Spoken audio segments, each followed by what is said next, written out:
పాలకొండ నగర పంచాయతీ వార్డుల పునర్విభజన ముసాయిదీపై సిపిఐ నాయకులు తీవ్ర అభ్యంతరం వ్యక్తం చేశారు. శాస్త్రీయ పద్ధతిలో వార్డుల విభజన జరగలేదని పార్టీ జిల్లా కార్యదర్శి కూరంగి మనమధరావు, నియోజకవర్గ కార్యదర్శి బుడితి అప్పలనాయుడు విమర్శించారు. భౌగోళిక సమతుల్యత, ప్రజల అవసరాలు, పరిపాలనా సౌలభ్యం పరిగణలోకి తీసుకోలేదన్నారు. రాజకీయ పార్టీలు, ప్రజా సంఘాలు మేధావులతో సమావేశం ఏర్పాటు చేసి సమగ్రంగా వార్డుల పునర్విభజన చట్టాలు చేపట్టాలని ప్రభుత్వానికి విజ్ఞప్తి చేశారు.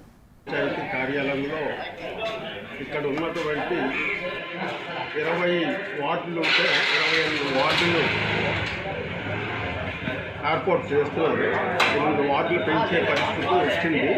అయితే ఈ గతంలో 20 వార్డుల్లో కూడా అవకతవకలుగా వార్డులు ఉండేవారు.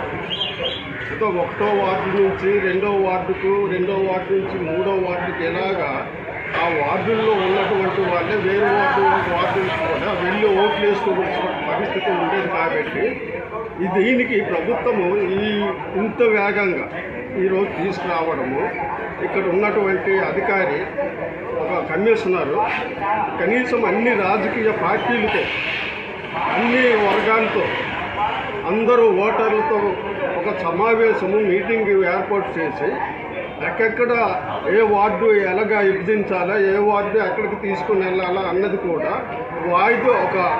ఇక్కడ ఉన్నటువంటి ఈ మేయర్ పంచాయతీల్లో ఉన్నటువంటి అందరితో సంప్రదించి ఈవేళ తీసుకొచ్చుంటే ఇది బాగుండు. ఈ విభజన అస్తవ్యస్తంగా ఉంది కనుక అన్ని రాజకీయ పార్టీలు, మేధావులు, ప్రజా సంఘాలు, అలాగనే స్వచ్ఛంద సంస్థలతో కలిపి ఒక సమావేశం ఏర్పాటు చేసి అందులో ఈ విభజన జరిగితే శాస్త్రీయ పద్ధతుల్లో ఈ విభజన జరగాలని చెప్పి అటువంటి దానికి ఈ అవకాశాన్ని మేము ఉపయోగించుకుంటూ మా అభ్యంతరాలు తెలియజేయడానికి వచ్చాం.